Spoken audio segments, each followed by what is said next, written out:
জয় গুরুমা। নমস্কার বন্ধুরা, সনাতন ধর্মে প্রতিটি পূর্ণিমার বিশেষ আধ্যাত্মিক তাৎপর্য রয়েছে, কিন্তু চৈত্র মাসের পূর্ণিমাকে অত্যন্ত পবিত্র ও পুণ্যময় বলে মনে করা হয়। তো বন্ধুরা, এই চৈত্র পূর্ণিমা 2026 সালে কবে পড়েছে, পূর্ণিমা তিথি বা কখন শুরু ও কখন শেষ হবে, সত্যনারায়ণ পূজার শুভ সময় বা কখন, এই পূর্ণিমা তিথিতে বজরংবলীর পূজা এবং তার সঙ্গে গঙ্গা স্নানের শুভ সময় কখন হতে চলেছে, এই সমস্ত কিছু নিয়ে আজ শ্রীকথা চ্যানেলে আপনাদের সঙ্গে আলোচনা করতে চলেছি। তবে বন্ধুরা, ভিডিওটি স্কিপ না করে পুরোপুরি দেখার অনুরোধ রইল, কারণ পুরো ভিডিও না দেখলে আপনারা অনেক কিছু তথ্য মিস করে যাবেন। তো চলুন বন্ধুরা, আর দেরি না করে আজকের ভিডিওটি শুরু করা যায়। বন্ধুরা, চৈত্র পূর্ণিমা শুধু পূর্ণিমার চাঁদের পূজার দিন নয়, বরং বহু দেবদেবীকে পূজা করা হয়। মৃত্যুর পর যমরাজের শাস্তি থেকে মুক্তি পেতে আত্মার পাপকর্ম মোচনের জন্য চিত্রগুপ্তের পূজা করা হয়। চৈত্র পূর্ণিমায় ভগবান হনুমানের আরাধনা করা হয়, কারণ এই চৈত্র পূর্ণিমায় দেবী অঞ্জনা ও বানররাজ কেশরীর ঘরে জন্ম নিয়েছিলেন ভগবান হনুমান। এই শুভ দিনে ভগবান বিষ্ণুর আরাধনাও করা হয়, কারণ তাকে ত্রাণকর্তা, রক্ষক এবং প্রতিপালক হিসেবে গণ্য করা হয়। তার অবতারগণ পৃথিবী ও মানব জাতিকে অশুভ শক্তির নিষ্ক্রিয়তা থেকে রক্ষা করেছেন। আবার কিছু মানুষ ভগবান কৃষ্ণেরও আরাধনা করেন, কারণ ব্রজে রাস উৎসব মহারাজ চৈত্র পূর্ণিমায় শেষ হয়। বিশ্বাস করা হয় এই উৎসব কার্তিক পূর্ণিমায় শুরু হয়ে চৈত্র পূর্ণিমায় শেষ হয়। পূর্ণিমার রাতে মা লক্ষ্মীর উদ্দেশ্যে চৈত্র পূর্ণিমার পূজা ও বিশেষ আচার অনুষ্ঠান পালনের মাধ্যমে ভক্তের সমৃদ্ধি এবং সামাজিক মর্যাদা বৃদ্ধি পায়। এবং যারা বৈদিক জ্যোতিষে বিশ্বাস করেন তারা শিব শক্তিরও উপাসনা করেন, যা সময়, অনন্তকাল, শক্তি এবং উর্বরতার প্রতীক।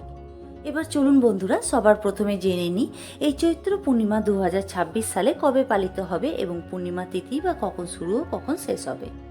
বন্ধুরা, চৈত্র পূর্ণিমা 2026 সালে 2রা এপ্রিল বৃহস্পতিবার পালিত হবে। পূর্ণিমা তিথি শুরু হবে 1 এপ্রিল বুধবার দিবা 6টা 34 মিনিট 29 সেকেন্ডে এবং পূর্ণিমা তিথি শেষ হবে 2রা এপ্রিল বৃহস্পতিবার দিবা 6টা 46 মিনিট 44 সেকেন্ডে এবং 2রা এপ্রিল বৃহস্পতিবার পূর্ণিমা ব্রত উপবাস।